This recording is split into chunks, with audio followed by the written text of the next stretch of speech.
Hello दोस्तों, तो आज जो है ना क्लास 10th हिस्ट्री का लेक्चर नंबर 4 है, ठीक है, जिसमें चैप्टर 3 चल रहा था। चैप्टर 3 का नाम है हिंद चीन में राष्ट्रवादी आंदोलन, ठीक है। इसमें हम लोगों ने बहुत सारे टॉपिक को कंप्लीट कर लिए हैं, ठीक है। 3 क्लास में बहुत सारे कंप्लीट कर लिए हैं और आज चौथा क्लास है, ठीक है।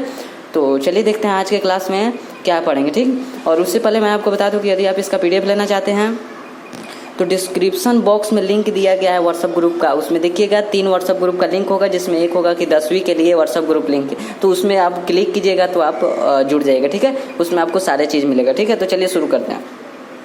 आज हम लोग क्या क्या पढ़ेंगे, तो आज हम लोग सबसे पहले वियतनामी एकीकरण को देखेंगे। वियतनाम का एकीकरण कल हम लोगों ने देखा था कि वियतनामी स्वतंत्रता, ठीक है। आज देखेंगे वियतनाम का एकीकरण, ठीक है। दूसरा देखेंगे कि अमेरिका के नए राष्ट्रपति निक्सन के द्वारा जो 5 सूत्री योजना लागू किया गया था, योजना जो घोषणा किया गया था उसके बारे में देखेंगे। तीसरा देखेंगे युद्ध विराम में अमेरिकी का शर्त क्या था, ठीक है। अगर हो सके तो ये भी देख लेंगे, नहीं तो यही दोनों तक, ठीक है। तो चलिए देखते हैं। सबसे पहले क्या देखेंगे वियतनामी एकीकरण का। तो हिंद चीन में हम जानते हैं कि हिंद चीन में कुल 3 क्षेत्र आते हैं। पहला क्षेत्र का नाम है लाओस, दूसरा वियतनाम और तीसरा कंबोडिया, ठीक है। ओके, तो चलिए देखते हैं। सबसे पहला है कि 1954 में जेनेवा समझौता के तहत वियतनाम को 2 भागों में बांट दिया गया, ठीक है। जब जेनेवा समझौता हुआ 1954 में 1954 में जेनेवा समझौता हुआ तो क्या किया गया, वियतनाम को 2 हिस्सों में बांट दिया गया। पहला हुआ कि दक्षिणी वियतनाम और दूसरा हुआ उत्तरी वियतनाम, ठीक है। तो पहला पॉइंट वही कर रहा है कि 1954 में जेनेवा समझौता के तहत क्या किया गया, वियतनाम को 2 हिस्सों में बांट दिया गया, ठीक है। 2 हिस्सों में बांट दिया गया, जिसमें पहला हिस्सा देखिए उत्तरी वियतनाम में साम्यवादी सरकार थी। कहने का अर्थ है कि एक हो गया उत्तरी वियतनाम और एक हो गया दक्षिणी वियतनाम, ठीक है। अब दोनों के लिए सरकार की जरूरत होती कि उस दोनों को चलाने के लिए सरकार की जरूरत होती है कि नहीं। जैसे भारत है तो भारत को चलाने के लिए सरकार की जरूरत है कि नहीं। तो उसी तरह उसी प्रकार से उत्तरी वियतनाम के लिए साम्यवादी सरकार क्या होता है, तो साम्यवादी सरकार में सभी चीजें सरकार के हाथ में होती है। सरकार सभी लोगों को समान रूप से अधिकार देता है, समान रूप से सभी चीज देता है, ठीक है। तो साम्यवादी सरकार मतलब वहां पर सरकार के हाथ में सभी चीजें था। उत्तरी वियतनाम में किसकी सरकार थी, तो साम्यवादी की सरकार थी। और दक्षिणी वियतनाम में पूंजीवादी सरकार थी। उत्तरी वियतनाम में किसकी सरकार थी, तो साम्यवादी सरकार थी, जबकि दक्षिणी वियतनाम में किसकी सरकार, पूंजीवादी की सरकार थी। पूंजीवादी की सरकार मतलब सारी चीज प्राइवेट हो, ठीक है। हमने आपको बताया था कल की क्लास में कि उत्तरी वियतनाम में जो साम्यवादी सरकार है उसका नेता कौन है, तो साम्यवादी सरकार के नेता हो चिन मिन है, ठीक। जबकि दक्षिणी वियतनाम में पूंजीवादी सरकार है। पूंजीवादी सरकार कहने का था अमेरिका का यहाँ पर दक्षिणी वियतनाम में क्या था, नेतृत्व था, ठीक है। वहां पर यह अधिकार किया हुआ था अमेरिका, ठीक। तीसरा टॉपिक कहता है कि जेनेवा समझौता में कहा गया कि 1956 में तक चुनाव कराकर पूरे वियतनाम का एकीकरण किया जाएगा। जेनेवा समझौता में यह कहा गया कि 1954 में जेनेवा समझौता हुआ था, तो उसके तहत कहा गया कि यदि 1956 तक अगर जनता चाहेगा तो क्या करेगा, वियतनाम का एकीकरण करा लेगा, ठीक है। हमने बुक में देखा था कि 1956 के मध्य तक कह रहा है, ठीक है। मध्य तक मतलब 1956 के जो छठा महीना होता है उतना तक, ठीक है। जब छठा महीना तक क्या मध्य हो जाएगा, तो मध्य तक क्या जनता यदि चाहेगा तो वियतनाम का एकीकरण करा लेगा। कहने का अर्थ है कि इसमें कहा गया कि जेनेवा समझौता में यहाँ पर तो 2 हिस्सों में इसे बांट दिया गया, लेकिन उसी समय यह कहा गया कि यदि जनता चाहेगा तो 1956 में क्या कर सकता है, इस 1956 के मध्य तक इसका एकीकरण करा सकता है, इस दोनों का, ठीक है। जैसे मान लीजिए भारत और पाकिस्तान क्या था, एक ही था, तो क्या हुआ, अलग हो गया, बट गया। तो बट गया तो कहीं ना कहीं क्या हो गया, उसका शक्ति कम हो गई। जैसे बट गया, अगर एक रहकर करेंगे तो शक्ति अधिक होगा, और बट गया भारत और पाकिस्तान को अलग अलग हो गया तो कहीं ना कहीं शक्ति कम हो गया। उसी प्रकार से कहते हैं ना एकता में बल है, तो उसी प्रकार से उत्तरी वियतनाम और दक्षिणी वियतनाम में वियतनाम के लिए कहा गया कि आप 1956 में क्या कर सकते हैं, इसका एकीकरण कर सकते हैं, दोनों को एक कर सकते हैं, दोनों को एक करके इसका वियतनाम नाम दे सकते हैं, ठीक है। ये तो 2 हिस्सों में बट गया था, ठीक है। तो इसमें क्या क्या समझे, सबसे पहले समझे कि जेनेवा समझौता कब हुआ था, तो 1954 में हुआ था। इसके तहत वियतनाम को 2 हिस्सों में बांट दिया गया है। वियतनाम क्या है, अभी तक वियतनाम एक देश है जो कि हिंद चीन का एक क्षेत्र था, ठीक है। उत्तरी वियतनाम में साम्यवादी की सरकार थी, इसे 2 हिस्सों में बांटा गया, एक उत्तरी वियतनाम और एक दक्षिणी वियतनाम। उत्तरी वियतनाम में साम्यवादी की सरकार, जबकि दक्षिणी वियतनाम में पूंजीवादी की सरकार। तीसरा में कहा गया कि जेनेवा समझौता में कहा गया कि यदि जनता चाहेगा तो 1956 तक चुनाव कराकर वियतनाम का एकीकरण करा सकता है, ठीक है। वियतनाम का एकीकरण मतलब एक करा सकता है, एक उत्तरी वियतनाम और एक दक्षिणी वियतनाम को दोनों को मिलाकर एक करा सकता है यदि जनता चाहेगा तो, ठीक। अगला देखिए, अगला कह रहा है कि 1963 में 1963 में क्या होता है, सेना ने विद्रोह कर लिया, दिनाह दियम को मार दिया और सैनिक सरकार की स्थापना की। अब देखिए क्या था, ये किसको मारा गया, तो यहाँ पर जो सेना ने क्या किया 1963 में क्या किया, विद्रोह कर लिया और दिनाह दियम को मार दिया, ठीक है। इसका जो पूरा नाम है ना वो नयोदिनहदियम है, ठीक है। तो इसको क्या किया गया, मार दिया गया। क्यों मारा गया? क्योंकि यह जो है ना तानाशाही काम कर रहा था, अपने मर्जी से सारे काम कर रहा था, शासन कर रहा था, ठीक है। जनता पर क्या कर रहा था, शासन कर रहा था, तो इसे मार दिया गया। अपना ही मर्जी से सारे काम कर रहा था, इसीलिए सेना ने क्या किया, 1963 में विद्रोह कर लिया और नयोदिनहदियम को मार दिया, ठीक है, मार दिया। और उसके बाद किसकी स्थापना हुआ, सैनिक सरकार की स्थापना हुआ। जब नयोदिनहदियम को मार दिया गया तो सैनिक सरकार की क्या हुआ, स्थापना हुआ, ठीक है। क्यों मारा गया नयोदिनहदियम को? तो इसलिए मारा गया क्योंकि वो तानाशाही काम कर रहा था, वो शासन कर रहा था जनता पर। तो 1963 में सेना ने विद्रोह कर लिया और किसको मारा, तो नयोदिनहदियम को मार दिया। उसके बाद मारने के बाद क्या हुआ, सैनिक सरकार की स्थापना हुआ, ठीक। उसी का पॉइंट था, ठीक है, इस अभी जो थोड़ा देर पहले बताए थे। उसके बाद है कि 1960 में वियतकांग, जिसका हिंदी होता है राष्ट्रीय मुक्ति सेना, क्या, राष्ट्रीय मुक्ति सेना का गठन कर वियतनाम की जनता एकीकरण के मांग को लेकर हिंसात्मक आंदोलन शुरू कर दिया, ठीक है। क्या किया, हिंसात्मक आंदोलन क्या किया, शुरू कर दिया। जब हमने आपको थोड़ा देर पहले क्या बताया कि जो जेनेवा समझौता हुआ था 1954 में, उसमें कहा गया कि वियतनाम का एकीकरण यदि जनता चाहेगा तो 1956 तक के मध्य तक हो करा सकता है, ठीक। लेकिन जब 1956 जब आया और 1965 के मध्य तक यदि जब एकीकरण नहीं हुआ, मतलब उत्तरी वियतनाम और दक्षिणी वियतनाम का जब एकीकरण नहीं हुआ तो क्या हुआ, 1960 में जो वहां का जनता था उसने क्या किया, हिंसात्मक कार्य शुरू कर दिया। क्या किया, हिंसात्मक कार्य शुरू कर दिया। हिंसात्मक कार्य करने का अर्थ है कि मारा पीटा, काटा काटी को सब शुरू कर दिया, ठीक है। किसी को मार देना, किसी को गला काट देना, यही हिंसात्मक कार्य होता है, ठीक है। तो 1960 में क्या होता है, वियतकांग यानी कि जिसे हिंदी में कहते हैं राष्ट्रीय मुक्ति सेना, इसका गठन किया गया और गठन कर वियतनाम की जो जनता थी वो एकीकरण की मांग को लेकर, एकीकरण की मांग मतलब एक दक्षिणी वियतनाम और एक उत्तरी वियतनाम की मांग को लेकर क्या किया, हिंसात्मक कार्य करना, हिंसात्मक आंदोलन शुरू कर दिया, ठीक है। तीसरा, उसके बाद अगला पॉइंट है कि 1961 में दक्षिणी वियतनाम में गृह युद्ध के कारण आपातकाल की घोषणा की गई। जब 1960 के बाद क्या हुआ, 1961 में क्या किया, दक्षिणी वियतनाम में हमने आपको बताया था एक उत्तरी वियतनाम और एक दक्षिणी वियतनाम बांट दिया गया था जेनेवा समझौता के तहत। तो दक्षिणी वियतनाम में गृह युद्ध के कारण आपातकाल की घोषणा किया गया, ठीक। आपातकाल की घोषणा यानी कि इमरजेंसी काल की घोषणा की गई। इंदिरा गांधी के शासनकाल में भारत में भी क्या हुआ था, आपातकाल की घोषणा हुआ था, ठीक। आपातकाल की घोषणा जिसमें सभी चीजें बंद रहता है, ठीक है, कोई भी चीज सुरा नहीं। जैसे आप देख रहे थे जैसे कोरोना में आप देख रहे थे लॉकडाउन के समय आप सभी चीजें बंद था, ठीक है। उसी प्रकार से क्या होता है, आपातकाल में भी वैसा ही होता है, ठीक।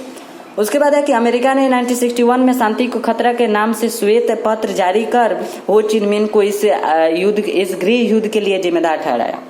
जो अमेरिका का शासन किस पर था, अमेरिका का शासन था दक्षिणी वियतनाम पर और उत्तरी वियतनाम में हिन चिन का हो चिन मिन जो था ना, हो चिन मिन उसका शासन था, ठीक है। और दक्षिणी वियतनाम में अमेरिका का। तो अमेरिका ने 1961 में क्या किया, शांति को लेकर खतरा नाम से, शांति को लेकर क्या किया, शांति का नाम खतरा दे दिया और शांति वहां पर स्थापित करना था। तो शांति का नाम खतरा देकर क्या किया, श्वेत पत्र एक जारी किया है। किसका, क्या, श्वेत पत्र जारी किया, जिसके तहत क्या किया कि हो चिन मिन को क्या किया कि गृह युद्ध के लिए जिम्मेदार ठहराया। गृह युद्ध के लिए, गृह युद्ध मतलब क्या होता है, जो देश के अंदर होता है ना उसी को गृह युद्ध कहते हैं, ठीक है। देश के अंदर होता है उसे क्या कहते हैं, गृह युद्ध कहते हैं। तो दक्षिणी वियतनाम में क्या हो रहा था, गृह युद्ध हो गया था। तो गृह युद्ध का कारण क्या, जो अमेरिका था वो बता रहा था जनता को कि इसका कारण कौन है, तो हो चिन मिन है। जबकि ऐसा नहीं था, हो चिन मिन खुद चाह रहा था कि इसका एकीकरण हो उत्तरी वियतनाम और दक्षिण वियतनाम का, ठीक। तो इसमें क्या क्या जाने, सबसे पहले जाने की 1963 में क्या हुआ, सेना ने विद्रोह कर नयोदिनहदियम को मार दिया और उसके बाद क्या हुआ, सैनिक सरकार की स्थापना हुआ, ठीक है। उसको मारने के बाद सैनिक सरकार की स्थापना हुआ, इसलिए मारा गया क्योंकि यह तानाशाही काम कर रहा था, ठीक है। 1960 में क्या हुआ, वियतकांग यानी कि जिसे हिंदी में कहते हैं राष्ट्रीय मुक्ति सेना का गठन कर वियतनाम की जनता एकीकरण की मांग को लेकर हिंसात्मक कार्य शुरू कर दिया। क्योंकि जेनेवा समझौता के तहत कहा गया था जनता को कि यदि आप चाहेंगे तो 1956 में के मध्य तक आप क्या कर सकते हैं, वियतनाम का एकीकरण कर सकते हैं, उत्तरी वियतनाम और दक्षिणी वियतनाम को एक कर सकते हैं। लेकिन ऐसा नहीं होने के कारण क्या हुआ, जनता के अंदर आक्रोश उत्पन्न हुआ और वह हिंसात्मक कार्य शुरू कर दिया। उसी पर अगला है कि 1961 में वियतनाम दक्षिणी वियतनाम में गृह युद्ध के कारण क्या हुआ, आपातकाल की घोषणा किया गया, ठीक है। दक्षिणी वियतनाम में क्या किया गया, जब गृह युद्ध आरंभ हो गया तो क्या किया, आपातकाल की घोषणा किया गया, इमरजेंसी काल की घोषणा किया गया, जिसमें सभी चीजें बंद रहता है, ठीक। तो 1961 में याद रखिएगा, 1961 में क्या हुआ था, दक्षिणी वियतनाम में गृह युद्ध शुरू हुआ था। आपातकाल की घोषणा 1961 में हुआ था। अमेरिका ने सिर्फ 1961 में शांति को खतरा नाम दे दिया और श्वेत पत्र जारी कर क्या किया, हो चिन मिन को इस युद्ध के लिए गृह युद्ध के लिए क्या किया, जिम्मेदार ठहरा दिया, जबकि ऐसा नहीं था, ठीक है। दोस्तों बस आप इसमें यही ध्यान रखिएगा कि यहाँ पर जो है ना, जो डेट है ये लाइन बाई लाइन आप लिख लीजिएगा, ठीक है। यहाँ पर उल्टा पुल्टा हो गया है। सबसे पहले यहाँ पर 1961 होना चाहिए, फिर नहीं, सबसे पहले 1960, फिर उसके बाद 1961, फिर उसके बाद 1963, ठीक है। तो हम इसमें जितने भी बताएंगे आप बस उसको क्या कीजिएगा, लाइन बाई लाइन लिखिएगा, ठीक है, लाइन बाई लाइन, ठीक। इसको सबसे पहले इसको ऊपर, फिर उसके नीचे, फिर उसके नीचे, ठीक है। उसी का पॉइंट है अगला कि 1962, देखिए अब उसी उधर का है, जबकि हमने उधर 1963 का बता दिए हैं, ठीक है। तो आप बस लाइन बाय लाइन लिखिएगा, ठीक। तो 1962 में अमेरिका ने 4000 सैनिकों को दक्षिणी वियतनाम के मदद के लिए भेज दिया, ठीक है। जब उत्तरी वियतनाम और दक्षिणी वियतनाम में जब युद्ध शुरू हुआ तो 1962 में क्या किया, अमेरिका ने 4000 सैनिकों को दक्षिणी वियतनाम में भेज दिया। मतलब अमेरिका जो था वो अपने देश से 4000 सैनिकों को क्या किया, दक्षिणी वियतनाम में भेज दिया। और उत्तरी वियतनाम से तो लड़ाई हो रहा था तो भेज दिया 4000 सैनिक को, ठीक है। तो अगला है कि अगस्त 1964 को अमेरिका ने उत्तरी वियतनाम पर आक्रमण कर दिया। उत्तरी वियतनाम पर क्या किया, आक्रमण कर दिया। तो यहाँ पर क्या करा है कि अगस्त में क्या किया, 1964 में अमेरिका ने उत्तरी वियतनाम पर आक्रमण कर दिया, ठीक है। उत्तरी वियतनाम में क्या किया, आक्रमण कर दिया। अब दक्षिणी वियतनाम में उसका शासन था और उत्तरी वियतनाम पर आक्रमण कर दिया। उसके बाद क्या होता है, अमेरिका ने वियतनाम पर खतरनाक हथियारों, ठीक है, क्या किया, खतरनाक हथियारों, टैंकों, बम, वर्षक विमानों, रासायनिक हथियार, नापाम, ऑरेंज एजेंट एवं फास्फोरस बम का जमकर इस्तेमाल किया। कहने का अर्थ है कि बहुत सारे बम का इस्तेमाल किया, ठीक है। जब दोनों में युद्ध शुरू हुआ उत्तरी वियतनाम और दक्षिणी वियतनाम में, तो क्या हुआ, ये बहुत खतरनाक हथियारों का इस्तेमाल करने लगा। जैसे यहाँ पर क्या किया, नापाम जो होता है ना, अगर वो त्वचा पर जैसे हमारे शरीर पर यदि छींट दिया जाए तो क्या होता है, हमारा शरीर अपने आप क्या हो जाएगा, मतलब कह सकते हैं उसको गल जाएगा, ठीक है। और ऑरेंज एजेंट में क्या होता था कि ऑरेंज एजेंट के चलते क्या होता था, पेड़ पौधे सूख जाते थे, ठीक है। तो ये दोनों ऐसे थे, ठीक है। और उसके बाद क्या था, वर्षक विमानों, टैंकों, बम, मतलब बम का भी इस्तेमाल किया गया, ठीक है। उसके बाद है कि दक्षिणी वियतनाम में भी डटकर सामना किया इसका, नहीं, दक्षिणी वियतनाम में भी डटकर अमेरिका का सामना किया। सॉरी दोस्तों, यहाँ पर जो होगा ना वो होगा उत्तरी वियतनाम में भी डटकर अमेरिका का सामना किया, ठीक है। क्या किया, उत्तरी वियतनाम में भी डटकर अमेरिका का सामना किया। ओके, समझ गए। तो चलिए इसको देखते हैं आप। 1968 में क्या होता है, वियतकांग का हिंदी अभी आपको बताएं कि राष्ट्रीय मुक्ति सेना होता है, ठीक है। तो ने अमेरिका शक्ति का प्रतीक पूर्वी पेंटागन पर धावा बोल दिया, ठीक है। कहने का अर्थ है कि जब अमेरिका ने उत्तरी वियतनाम पर क्या किया, बड़े बड़े हथियारों का इस्तेमाल किया, खतरनाक हथियारों का इस्तेमाल किया, तो उत्तरी वियतनाम को भी गुस्सा आ गया। तो उसने क्या किया, अमेरिका का जो शक्ति का प्रतीक माना जाता था, जिसका नाम था पूर्वी पेंटागन, जिसका नाम क्या था, पूर्वी पेंटागन, अमेरिका के शक्ति का प्रतीक किसे माना जाता था, तो पूर्वी पेंटागन को, उस पर आक्रमण कर देता है, ठीक है। वियतकांग ने अमेरिकी शक्ति का प्रतीक पूर्वी पेंटागन पर धावा बोल दिया, ठीक है। धावा बोल दिया मतलब आक्रमण कर दिया, ठीक है, वहीं पर आक्रमण कर दिया उसके शक्ति का। तो इससे क्या हुआ, अमेरिका को लगा कि ये तो हमारा बेइज्जती है, ठीक है। इससे उसका क्या हुआ, उसको लगा कि इतने छोटे देश हमारे शक्ति के प्रतीक पर हमला कर दिया। इसके बाद क्या होता है, देखिए कि 1968 में पेरिस ने शांति वार्ता शुरू हुई लेकिन असफल हो गए, ठीक है। लेकिन क्या हुआ, असफल हो गए।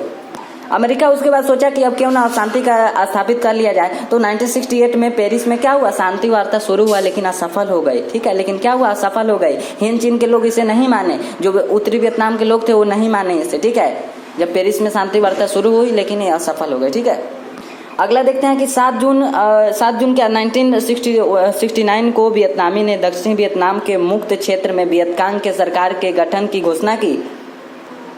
जो उत्तरी वियतनाम के लोग थे वो क्या किए, ये जो पेरिस शांति हुआ ना, उसके बाद क्या किए कि उत्तरी वियतनाम के जो लोग थे वो दक्षिणी वियतनाम में क्या हुआ, एक सरकार की घोषणा कर दिए, वियतकांग के सरकार की घोषणा कर दी, ठीक है। क्या किए, घोषणा कर दिए, कब, 7 जून 1969 में, ठीक है। उसके बाद क्या हुआ, अमेरिका कुछ रुक गया था इसीलिए, ठीक है। यहाँ पर शांति का वार्ता हुआ था तो इसमें अमेरिका सोचा कि क्यों ना अब युद्ध को रोक दिया जाए। तो क्या हुआ यहाँ पर, उसके बाद क्या हुआ कि उत्तरी जो वियतनाम के लोग थे, जो हो चिन मिन की सरकार थी, उसने क्या किया कि दक्षिणी वियतनाम में भी वियतकांग के सरकार का गठन किया। उसके बाद क्या हुआ कि दक्षिणी वियतनाम में माइली गांव की घटना के कारण अमेरिकी सेना का आलोचना हुआ। माइली गांव में यही हुआ था कि माइली गांव की एक गांव था, ठीक है। माइली गांव क्या था, एक गांव था, एक गांव का नाम माइली था, ठीक है। तो इसमें क्या हुआ था तो अमेरिका के जो सैनिक थे ना वो इस माइली गांव में घुस गए और क्या किए, वहां के सभी लोगों को मार दिए। ठीक है, और भी डिटेल में हम जानेंगे लेकिन अभी हम नहीं बताएंगे वो सभी चीज। ठीक है, बस क्या किए इतना जानिए कि उसमें सभी लोगों को जला दिए, मार दिए। ठीक है, बहुत सारे घिनौने काम किए। तो इसलिए क्या हुआ कि उसका पूरे विश्व में आलोचना होने लगा। ठीक है, क्या हुआ, अमेरिकी सेना का पूरे विश्व में आलोचना होने लगा कि ये कैसा काम कर दिया, घिनौना काम, ऐसा ऐसा काम किया। ठीक है, तो दक्षिणी वियतनाम में माइली गांव की घटना के कारण अमेरिकी सेना का आलोचना पूरे विश्व में होने लगे। क्या हुआ, पूरे विश्व में होने लगा। तो ये सभी चीज हम लोगों ने जाना। बस आपको हम यही चीजें इसमें बताएंगे कि आप डेट बाय डेट सब कुछ लिख लीजिएगा। ठीक है, क्या कीजिएगा, सब कुछ डेट बाय डेट लिखिएगा। और ये जो है ना, जब यहाँ पर आलोचना होने लगा पूरे विश्व में, अमेरिका का जो सेना था उसका आलोचना होने लगा, उसका विरोध होने लगा, तो क्या किया, जो अमेरिका के जो नए राष्ट्रपति बने थे उनका नाम था निक्सन, तो उन्होंने 5 सूत्री योजना की घोषणा की। तो चलिए उसको देख लेते हैं, 5 सूत्री योजना की घोषणा। ठीक है, देखिए यहाँ पर कह रहा है अमेरिका के नए राष्ट्रपति निक्सन, अमेरिका के नए राष्ट्रपति का क्या नाम है, निक्सन, उन्होंने क्या किया, शांति के लिए 5 सूत्री योजना की घोषणा की। ठीक है, जब उनके सेना का क्या हुआ, विरोध होने लगा, पूरे विश्व में आलोचना होने लगा, तो उन्होंने उसका क्या किया, उसके लिए 5 सूत्री योजना की घोषणा किया, जिसमें पहला है कि हिंद चीन की सभी सेना युद्ध बनकर यथासंभव अपने स्थान पर है। ठीक है, जो हिंद चीन में किस पर युद्ध हो रहा था, वियतनाम, एक उत्तरी और एक दक्षिणी वियतनाम में। तो क्या कहा गया कि सब कोई क्या रहे, अमेरिका का सेना और हिंद चीन का सेना चुपचाप अपने स्थान पर रहे। ठीक है, युद्ध बंद करके चुपचाप अपने स्थान पर है, जहां भी आए वहीं पर है, शांति से, कोई भी युद्ध नहीं करेगा। दूसरा कहा निक्सन ने कि युद्ध विराम की देखरेख अंतर्राष्ट्रीय पर्यवेक्षक करेंगे। युद्ध विराम का देखरेख कहा कि हम खुद नहीं बल्कि एक अंतर्राष्ट्रीय संस्था बनाया जाएगा, वही करेगा देखरेख। ठीक है, कि युद्ध विराम कौन कर रहा है कौन नहीं कर रहा है। ठीक, युद्ध विराम का देखरेख के लिए क्या बनाया गया, अंतर्राष्ट्रीय संस्था बनाया गया। ठीक है, जो देश के ऊपर होता है, अंतर्राष्ट्रीय संस्था बनाया गया, वही देखरेख करेगा पर्यवेक्षक। तीसरा कहा कि इस दौरान कोई भी देश अपनी शक्ति बढ़ाने का प्रयास नहीं करेगा। इस दौरान क्या करेगा, अमेरिका भी कहा कि हम भी युद्ध नहीं करेंगे और हिंद चीन भी कहा हम भी युद्ध नहीं करेंगे। इस दौरान उसी के साथ कहा कि अगर इस दौरान कोई क्या कहा कि शक्ति बढ़ाने का प्रयास नहीं करेगा। इस दौरान क्या करेगा, कोई भी देश अपनी शक्ति बढ़ाने का प्रयास नहीं करेगा। ऐसा नहीं कि हम युद्ध बंद कर दिए हैं और उधर आप भी शक्ति बढ़ा रहे हैं और इधर हम भी बढ़ा रहे हैं, कि आप भी उधर बम का निर्माण कर रहे हैं, हम भी इधर बम का निर्माण कर रहे हैं। ऐसा अमेरिका ने कहा कि नहीं करना होगा। ठीक है, तो इस दौरान कोई भी देश अपनी शक्ति बढ़ाने का प्रयास नहीं करेगा। चौथा है कि युद्ध विराम के दौरान सभी तरह की लड़ाइयां बंद रहेगी, कोई भी लड़ाई हो इस युद्ध विराम के दौरान बंद रहेगी, कोई भी लड़ाई। पांचवा कहा गया कि युद्ध विराम का अंतिम लक्ष्य समूचे हिंद चीन में संघर्ष का अंत होगा। इस युद्ध विराम का क्या है, इस जो युद्ध विराम है इसका अंतिम लक्ष्य क्या होगा, हिंद चीन में संघर्ष का अंत होगा। कहने का अर्थ है अमेरिका और हिंद चीन का मतलब ये जो युद्ध चल रहा था इसका अंत होगा। इस युद्ध विराम का यही लक्ष्य था कि युद्ध का अंत होगा। ठीक है, अमेरिका और हिंद चीन का। ठीक, तो ये 5 सूत्री योजना लागू किया। ठीक है, तो उम्मीद है कि समझ गए होंगे। लेकिन इसी के साथ क्या किया, ये जो निक्सन था, अमेरिका के जो राष्ट्रपति निक्सन थे, इन्होंने इसी के साथ क्या किए, कुछ शर्त लगाए। ये सभी जो लगाए थे ना, ये सभी योजना, इसके साथ ही एक शर्त लगाए कि हमको ये शर्त चाहिए। तो चलिए देखते हैं शर्त। तो यहाँ पर देखिए कि युद्ध विराम में अमेरिकी शर्त, युद्ध विराम में अमेरिका का क्या शर्त था, तो सबसे पहला था कि दक्षिणी वियतनाम की स्वतंत्रता। ये युद्ध विराम अमेरिका के जो राष्ट्रपति निक्सन थे उन्होंने कहा कि ठीक है, अमेरिका दक्षिणी वियतनाम स्वतंत्र रहेगा, लेकिन वहां पर अमेरिकी सेना उस क्षेत्र में रहेगी। अब देखिए, एक तो कह रहा है कि अमेरिका की वहां का दक्षिणी वियतनाम स्वतंत्र होगा, लेकिन फिर कह रहा है कि नहीं, वहां पर अमेरिकी सेना रहेगी। तो इसका मतलब है कि दाल में कुछ ना कुछ काला है। ठीक है, तो दाल क्या कहते हैं, दक्षिणी वियतनाम की स्वतंत्रता, अमेरिका ने क्या कहा कि दक्षिणी वियतनाम की स्वतंत्रता होगी, लेकिन उसी के साथ हमारी सेना वहीं पर रहेगी, अमेरिका की सेना वहीं पर रहेगी। लेकिन उसके बाद जब तक वियतकांग संघर्ष करेगा एवं दक्षिणी वियतनाम में आतंक मचाएगा, बमबारी जारी रहेगी, मतलब बम का काम जारी रहेगा। ठीक है, युद्ध का काम जारी रहेगा जब तक यदि वियतकांग संघर्ष करेगा। वियतकांग मतलब क्या, इसका हिंदी होता है राष्ट्रीय मुक्ति सेना। तो ये संघर्ष करेगा तब तक दक्षिणी वियतनाम में आतंक मचा और बमबारी जारी रहेगा। ठीक है, तो ये 3 इसका शर्त था। ठीक है, इसका मतलब अभी आप यहाँ पर समझे कि नहीं, कि यहाँ पर कुछ ना कुछ उसके अंदर चल रहा था, इसीलिए ना वो कहा कि एक तो वो स्वतंत्रता भी होगा, वो खुद स्वतंत्र रहेगा और हमारी भी सेना वहां पर रहेगा। ठीक है, तो उसके मन में कुछ ना कुछ चल रहा था, इसीलिए ये यहाँ पर 3 क्या शर्त लगाया। ठीक है, अपने 5 सूत्री योजना के साथ 3 शर्त लगाया। इन 3 शर्त को हम लोगों ने देख लिए। ठीक है, उसके बाद क्या हुआ, उसके बाद कुछ पॉइंट में दिया गया, उसका ये नहीं है, ये दूसरा। ठीक है, ये अलग है। ठीक, उसके बाद क्या हुआ कि हिंद चीन ने 5 सूत्री योजना की अस्वीकार कर दिया। ठीक है, जब उन्होंने सुना कि इसके साथ यह शर्त लगा रहा है कि एक तो स्वतंत्रता भी देंगे और हमारी सेना भी वहीं रहेगी, तो उन लोगों ने सोचा कि कुछ ना कुछ इसका मतलब है कि गड़बड़ है, कुछ ना कुछ अमेरिका सोच रहा है हमारे ऊपर करने को। तो उन्होंने कहा कि हमको ये स्वीकार नहीं है, हमें अस्वीकार है। ठीक है, उसके बाद फिर क्या क्या निक्सन ने पुनः 8 सूत्री योजना रखी। उसके बाद जो है ना निक्सन जो कौन था, नए राष्ट्रपति थे कहाँ के, अमेरिका के, तो उन्होंने फिर 5 सूत्री योजना पहले लागू किए थे, लेकिन उसके बाद 8 सूत्री योजना फिर रखे। वियतनामियों ने इसे भी खारिज कर दिया, वियतनामियों ने इसे भी अस्वीकार कर दिया। ठीक है, तो वो भी अस्वीकार कर दिया 5 सूत्री योजना, और 8 सूत्री योजना भी अस्वीकार कर दिया। उसके बाद अमेरिका और वियतनाम के बीच युद्ध जारी रहा। ठीक है, जब ये अस्वीकार कर दिया तो अमेरिका और वियतनाम के बीच क्या रहा, युद्ध जारी रहा। ठीक है, तो ये सभी बारे में जाने कि वो सूत्री योजना के बाद क्या हुआ, तो हिंद चीन ने इसका बात नहीं माना। ठीक है, उसके बाद फिर युद्ध जारी हो गया। ठीक, लास्ट में क्या हुआ कि 23 फरवरी 1973 को पेरिस में क्या हुआ, वियतनाम युद्ध के समाप्ति के समझौते पर हस्ताक्षर हो गया। ठीक है, बाद में क्या हुआ कि पेरिस में क्या हुआ कि वियतनाम जो युद्ध के समाप्ति के समझौते पर हस्ताक्षर हो गया, अमेरिका भी मान गया और हिंद चीन भी मान गया। और उसके बाद क्या हुआ कि 1973 में इसके समझौते के लिए क्या हुआ, एक हस्ताक्षर हो गया। ठीक है, युद्ध उसके बाद बंद हो गया। ओके, तो जितना हम बताए थे कि हम लोगों ने आज क्या क्या पढ़ा, तो उसके बारे में हम लोगों ने जान लिया। ठीक है, और तो मिलते हैं कल की क्लास में। साथ ही यदि आप इसका पीडीएफ लेना चाहते हैं तो जो अभी आपको हम बताएं कि डिस्क्रिप्शन बॉक्स में लिंक दिया गया है 10वीं के लिए, तो उसमें आप जुड़ जाइए, आपको उसमें सभी चीज़ मिलेगा, ये सभी। ठीक है, तो मिलते हैं कल की क्लास में। आज की क्लास में जुड़ने के लिए बहुत बहुत धन्यवाद। ठीक है, यहाँ तक जुड़ने के लिए क्या बहुत बहुत धन्यवाद आपको। ठीक है, तो मिलते हैं कल की क्लास में।